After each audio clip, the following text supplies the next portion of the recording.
સદગુરુ મહારાજની જય. આપણે વાતો બધી કરતા હોય કે કણ કણમાં ભગવાન છે. કણ કણમાં ભગવાન એટલે કે જ્યાં જોવો ત્યાં પરમાત્મા છે, એવી આપણે વાત કરતા હોય બધાય.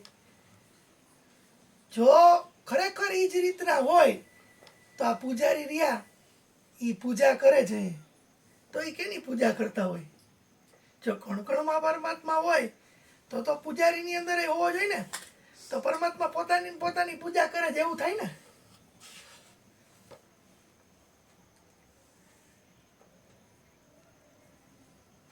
તો એમ કહે છે કે કોઈ પણ જગ્યાએ તમે જાઓ ને તો બે ટાઈપના માણસો હોય. એક તો આકારને પૂજવા વાળા, એટલે કે જે દેખાતું હોય ને એને જે પૂજે, ન દેખાતું હોય એ ન માને. વિજ્ઞાન એ ન દેખાતું હોય ને એને બને ત્યાં લગી ન માને. પણ પરમાત્મા રહ્યા ને એની વાત આપણે કરીને તો એ નિરાકાર છે. નિરાકાર એટલે કોઈ પણ જાતનો એને આકાર તમે દઈ ન શકો. એ નિર્ગુણ છે, કોઈ પણ ગુણથી તમે એને ઓળખી ન શકો.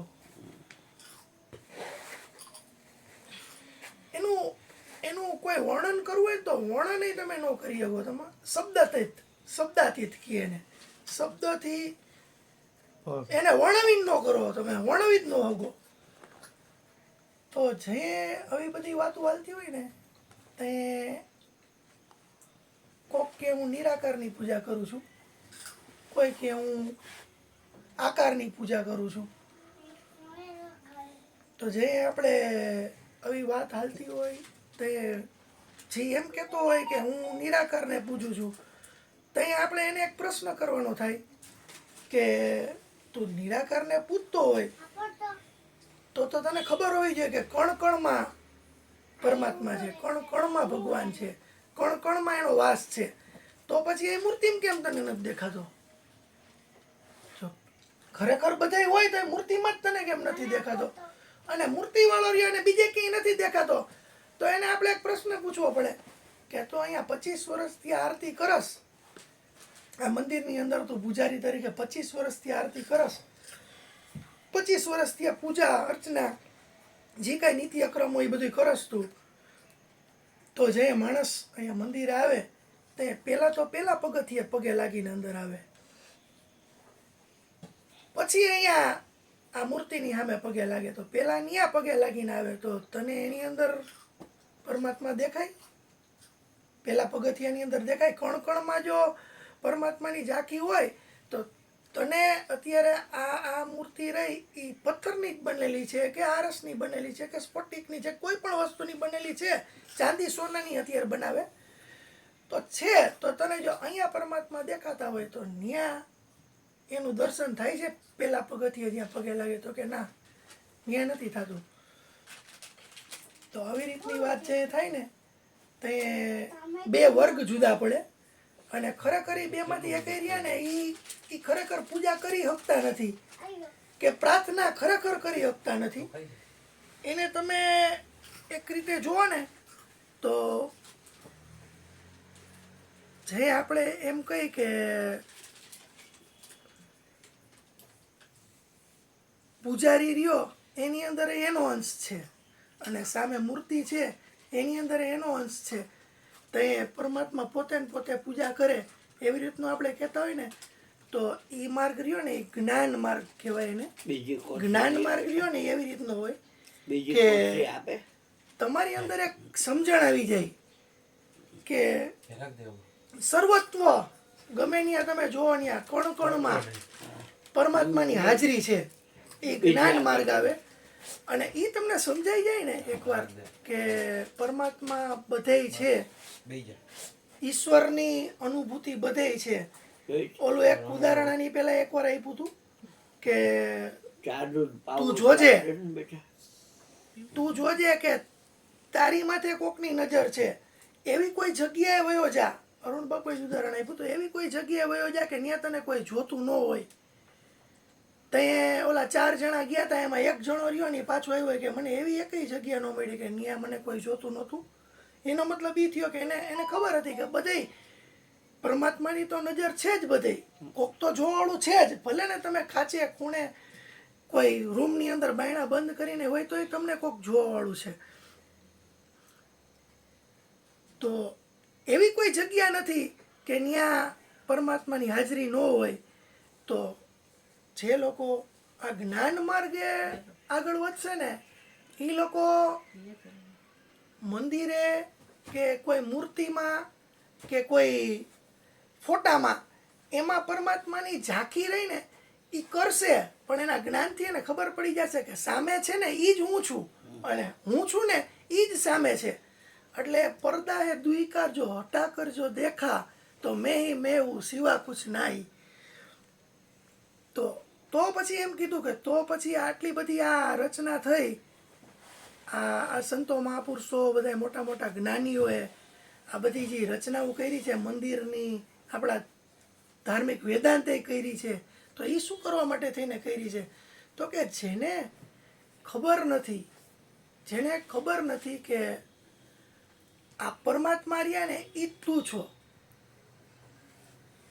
આ જે ભગવાનને તું જે પગે લાગવા જાશ ને એ તારી અંદર છે, તે તું ત્યાં પહોંચસ, એ ખબર નથી. એટલે કે પાપા પગલી આપણે એને કહી કે એને ભક્તિ માર્ગની અંદર આવે. એ ભક્તિ માર્ગની અંદર છે ને પ્રેમથી વશ કરવાની વાત છે. જેમ અત્યારે તમે જોવાનું તો વીજળી બધે હોય, આકાશમાં થાય ને એ જ વીજળી બધે હોય, પણ અહીંયા આપણે કોકને બતાવી હોય તો લાઇટ ચાલુ કરીને કહી શકીએ કે ભાઈ આ લાઇટ ચાલુ થઈ એ કેના આધારે થઈ? તો કે વીજળી દ્વારા થઈ. એટલે એને ત્યાં કેન્દ્રિત થયેલી વીજળી રહીને એની સાબિતી મળે. એવી જ રીતના શક્તિ બધે છે પરમાત્માની, પણ ઓલી જે મૂર્તિ રહીને એની અંદર એને સાબિતી માટે થઈને એ શક્તિ રહીને અહીંયા એકત્રિત કરીને બતાવવામાં આવે છે. એટલા માટે તેને ભક્તિ માર્ગ હોય છે. તો એની અંદર એમ કહે છે કે પ્રભુ વ્યાપક સર્વત્ર સમાયા, પ્રેમ પ્રેમ સે પ્રગટ હોય મેં જાના. તો આ સૂત્ર રહ્યું ને એ યાજ્ઞવલ્ક્ય ને એને જે તત્વમાસીનું સૂત્ર આપ્યું ને તે આપ્યું હતું કે તું તને જાણી લે ને એટલે તને બધું સમજાઈ જશે. પહેલા તું તને જાણી લે એટલે બધું સમજાઈ જશે. તો એ રીતે આગળ વધતા વધતા તમે જે ભક્તિ માર્ગની અંદર પ્રેમથી તમે તમારી અંદરની જે અનુભૂતિ કરો ને, સામેવાળી વ્યક્તિ એ બીજી ન દેખાય, સામે કોઈ ઊભું છે એ બીજું ન દેખાય, સામે મૂર્તિ રહી એની અંદર તમને તમારું રૂપ દેખાવા માંડે ને જે તે તમારી અંદર એક જ્ઞાનનો દીવો જગશે. એ દીવો જગશે ને પછી તમે ભક્તિ માર્ગમાંથી જ્ઞાન માર્ગ તરફ જાશો. તો આના માટે થઈને એક ઉદાહરણ દઈને આપણે સમજીને તો એકવાર છે ને એક ભાઈની ભેંસ રહીને એ બીમાર પડી ગઈ. હવે એ ભેંસ બીમાર પડી ગઈ એટલે ઊભી નહોતી થતી, એવી થઈ ગઈ હતી, અશક્તિ જેવી. તો એને ભેંસના ડૉક્ટર એટલે ભેંસના વેદરિયાને એને એમ કીધું કે ગ્લાસ ધોઈને ભરજે. આને છે ને વિસક મરચા હોય ને, લાલ મરચા વિસક જેટલા, એ ખાંડી અને એનું માખણ હોય ને જે 250 ગ્રામ જેવું એની અંદર ભેળવી અને તમે એને આપો એટલે એને ગરમાવો આવી જશે ભેંસને. વેદે કીધું અને જેની ભેંસ હતી એને એ ઉપાય કરવાનું કીધું. એટલે ઓલાએ જેવું ઘરે આવી અને વિચાર્યું કે પહેલાં એનું દૂધ કાઢવું, પછી એને મેરવું, પછી એને ઓલવવું તો માખણ થાય, અને પછી માખણ 250 ગ્રામ નાખીને મરચાં વાટીને એને ખવડાવવા. હવે એ માખણ બન્યું ક્યાંથી? તો કે ભેંસની અંદર જ હતું. માખણ રહ્યું એ ભેંસની અંદર જ હતું. તો કે એક કામ કરી કે મરચાં વાટીને એને ખવડાવી દઈએ કે માખણ તો એની અંદર છે જ, કારણ કે ભેંસ આખીની અંદર માખણ હોય ને. તમે જો તો દૂધ નીકળ્યું એની અંદરથી, તો માખણ એમાંથી જ બન્યું. તેની અંદર કણમાં માખણ હશે કે તો એને ખવડાવી દીધું ને. તો 1 દી 2 દિન 3 દીનું કીધું તો ત્રીજા દિવસે એને જે દોવાનું ચાલુ કર્યું ને તો ભેંસ રહી ને એની સ્થિતિ બગડી ગઈ. અમુકની એને દોવાની ચાલુ કરી ને તો એના દૂધની અંદર લોહી આવવા માંડ્યું, હચોડું. તો તે એને પૂછ્યું અને વેદને જઈને કે આવું કેમ બન્યું? હજી તમે 3 દીનું કીધું હતું ને 2 દી થયા ને 3જો દી થયો ત્યાં આવી રીતનું બનવા માંડ્યું, એની સ્થિતિ સુધરવાની બદલે બગડી. તો કે તો હવે એવું બનવું ન જોઈએ, કારણ કે 2-3 દી તમે કરો ને ભાઈ પાછું કરવું પડે એવી કન્ડિશન થાય. કોઈ દી 2-3 દીની અંદર એની સ્થિતિ બગડે નહીં, સુધરે અને પાછી તમે વધારો ને એને આગળ, તો એનાથી એની સ્થિતિ રહીને એ આગળ તરફ જશે. એની બદલે 4થા દિવસે ભેંસ મરી ગઈ. તો જ્યારે આપણે આવી સર્વત્રની અને સર્વવ્યાપની અને બધે એક છે એવી વાત જે કરીને, તે જો ન સમજતો એવો માણસ રહ્યો ને પ્રયોગ કરવાના ચાલુ કરે ને કે મારી અંદર જ પરમાત્મા છે, આ ભેંસની અંદર માખણ છે એમ કરીને એને જે ઓલું કાચે કાચું મરચું ખાધું ને એમાં કાચે કાચું જો અંદર નાખવાનું ચાલુ કરે ને, તો એની પરિસ્થિતિ રહી ને એ પામવાની એક બાજુ રહી, પણ પરિસ્થિતિ બગડી હતી. એટલે શંકરાચાર્યએ કીધું કે ભગવાન પરમાત્મા પ્રભુ ઈ અલગ અને તું અલગ, એટલે એને દ્વૈતવાદ આપ્યો. કેના માટે? પાપા પગલી માટે. હવે જે લોકો રહ્યા ઈ દ્વૈતવાદની અંદર જે અગરબત્તી કરતા હોય તે સામે પરમાત્માને ગુણાતીત ન કહી શકે, કારણ કે આ ગુણવાળા અને સામે એક ગુણ કીધો કે આ ગુણ છે આનો, સામે નિરાકાર ન કહી શકે, કારણ કે સામે આકાર આપ્યો. સામે એ શબ્દ તીતરી ન કહી શકે, અક્ષરાતીત ન કહી શકે, કારણ કે સામે અક્ષર આપ્યો ને નામે આપ્યું ને. તો એવી કન્ડિશનની અંદર જે એ દરરોજ એક લય થઈને પ્રાર્થનામય જીવનથી આગળ એવી રીતના એની અંદર એનું મન પોરવાય ને, તો એને અંદર એક અનુભૂતિ થાય. કારણ કે ઓમ જોઈ ને તો ગુણાતીત ન કહી શકો તો ગુણવાળા કહી શકી ને. તો હમણાં આપણે વાત થઈ, બાપા એક ભજન ગાયું એની અંદર કે સત્વગુણ, રજોગુણ ને તમોગુણ, આ 3 ગુણથી જ આખી દુનિયા હાલે. તો જે લોકો સ્થિરતા એ ગુણની ન હોય ને ત્યાં લગીની ગુણાતીત થઈ જ ન શકે. તો આ લોકો રહ્યા ને એને એક, જેમ આપણે કેમ કીધું કે એક ટ્યુબલાઇટ કે એક લેમ્પ કે એક પંખાની અંદર એમ કહીએ કે જો આ વીજળીથી હાલે છે, એમ એને એક સ્થિતિ બનાવવી પડે. અને એ સ્થિતિ બનાવવા માટે થઈને રજોગુણ, સત્વગુણ રહ્યો ને એ તમે જુઓ ને તો બ્રહ્માજી એટલે કે સર્જનહાર, રજોગુણ રહ્યો ને એ વિષ્ણુ, હા સત્વગુણ વિષ્ણુ, સત્વગુણ વિષ્ણુ, રજોગુણ રહ્યું ને એ બ્રહ્મા અને તમોગુણ રહ્યા ને એ શિવ. તો આ 3 વસ્તુ ઉપરથી ગુણવાળા રહ્યા ને એના 3 વિભાગ પડે, અને પછી એની જેવી સ્થિતિ જેવી લય એવી રીતના એ લોકો એમાં સ્થિરતા લે. હવે જે લોકો રહ્યા એને તમોગુણવાળા છે એ શિવ પાર્વતીને વધારે માને ને તો એની સ્થિરતા ની આવે. અને પછી જે શિવલિંગ રહ્યું એ આમ જોઈએ ને તો જ્યોતિનું સ્વરૂપ છે. એ જ્યોતિની અંદર જેવા જ્યોતિર્મય થાય ને તો અંદર એ પ્રકાશ થઈ જાય, અને પછી એ ગુણાતીતની સ્થિતિએ પહોંચે. એવી જ રીતના સત્વગુણ, સત્વગુણ એટલે કે ભાઈ આપણે વિષ્ણુને જે તમે પામવા માટે થઈને સત્વગુણની ઉપર વધારે કેન્દ્રિત કરો, એટલે તમે લક્ષ્મીજી વ્યાપક, હા, અને વ્યાપકમાં તમે ભળવાની તમારી સ્થિતિ આવે.